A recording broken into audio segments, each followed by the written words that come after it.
Dr. Lisa Palmer, psychotherapist and family therapist, joins me this morning. Dr. Lisa Palmer, thank you very much for your time. Two strands to this then, the extent to which as a society we are getting better at dealing with mental health concerns generally. But let's start with the context. Let's start with the fact that we're in lockdown. The pandemic is happening. There are circumstances being imposed upon us that we just couldn't have imagined a few months ago. What sort of damage do you think that is doing? What kind of concerns are being raised because of the pandemic? Oh my, it's doing so much damage, even to those of us who have the knowledge on how to deal with this. It's so tough because we're all in this fight-flight response right now, and there's really nothing we can do. There's a scarcity. There's a scarcity of money. There's a scarcity of social isolation. Just not being able to be with your friends, your family, to do the normal routines and activities that you're used to. It's really wreaking havoc for a lot of people, and it's difficult to cope. And you get up every day, and it's like the same thing over and over again. Your brain is just not getting the stimulation that it's used to. And it's depressing. It's exhausting. It's hard to focus. Productivity decreases, and you worry about the future. And I suppose one of the cruelest ironies is that the services which would perhaps be available in normal times, along with many other services, will be less available because of this pandemic, because of the pressure on various systems. 100%. And I see a lot of people trying to get back to normal and having this optimism bias about things being okay when the COVID is still out there, but they just want to get back to normal and pretend everything okay. I hear a lot of my friends saying, well, just be careful. Just be careful. But, it's almost like you can't be careful enough. So there is a sense of optimism bias. That's a coping mechanism that some people have, but at the same time, it's still lingering out there. So we have to be safe. Yeah. I would guess, though, that part of anyone's coping strategy, whether or not they consider themselves to have specific mental health concerns at this time, would be to know that it's not going to be like this forever. We're either going to slow down the transmission, or we'll get a vaccine, or we'll get a treatment, or some combination of all three. We don't know how long it's going to take to get to that point, but the situation that we're in right now, it's not going to be like this forever. I think a lot of people are quite reasonably hanging on to that, aren't they? Well, that's the big problem, is this sense of hopelessness and this not knowing of the future and wanting to believe in the best. But actually every day you wake up and you see that the numbers are bad and the economy is bad, and you just don't see an end to it. So, the challenge is staying positive, even when you don't feel like there may be the future that you want to see happening anytime soon. So a lot of people already struggle with mental health problems. Yeah. And they already have that as an issue. Globally, there's about 800 million people with mental health issues who already had a difficult time seeing a future for themselves.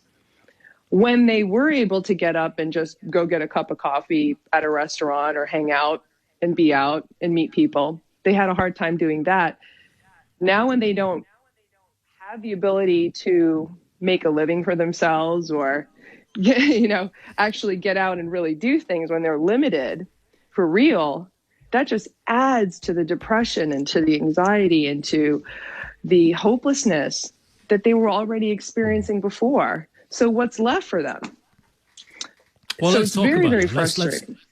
Let's talk about services, care that might or might not be available in so-called normal times. People who've already been living with mental health concerns. Something that comes up every time we talk about this, it certainly did last night, is the idea of stigma, which still exists. It certainly exists in this country. I assume it exists in every country as well, to a greater or lesser extent. The stigma that surrounds mental health concerns that don't surround physical health concerns? How big is a problem? How big of a problem is that, do you think?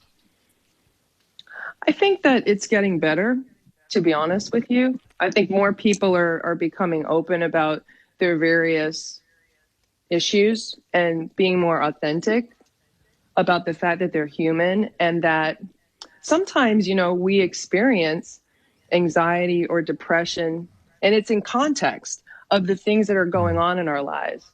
And it doesn't necessarily have to be forever, but it's just something that we're going through because of circumstances.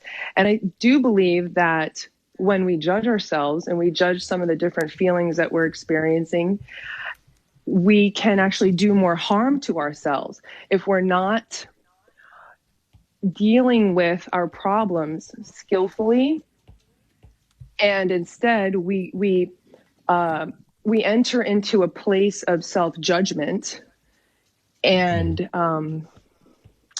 not dealing with our issues skillfully. We end up creating more problems for ourselves. So I do think that there is actually more of awareness of mental health issues. And a lot of celebrities have come out with their mental health issues, which I do think that makes it more comfortable for people to address their own. And that's an excellent point. And I was going to ask you about that, but whether you think, sort of high profile cases normalize this, because this absolutely should be normal. Having a mental health concern should be no less normal than having a physical health concern. That is sort of rationally and obviously true. In terms of the stigma, though, do you think that this is just my theory, that people who are uncomfortable around those with mental health concerns, they're uncomfortable because they fear the possibility of the same thing at some point happening to them? It's a recognition, actually, that mental health concerns can actually afflict anyone, and they sort of don't want to be around a person who has those concerns in case somehow they themselves will have to wrestle with those problems. Yeah, what people are most concerned about is the label of the mental health concern. Yeah. Right. The mental health label. That's the first thing.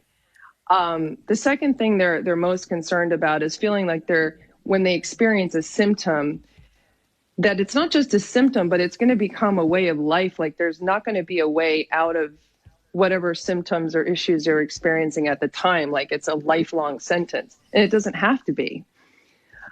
So they are afraid of that, and they're afraid of the judgments. So that is something that people are afraid of. And people, again, have to realize that they can transform themselves and they can transform their lives. And with the right help, they can do that. And they have to be authentic and true to acknowledge what is truly going on for themselves instead of being in denial, and realize that a lot of the emotions and thoughts that they're experiencing are part of being human.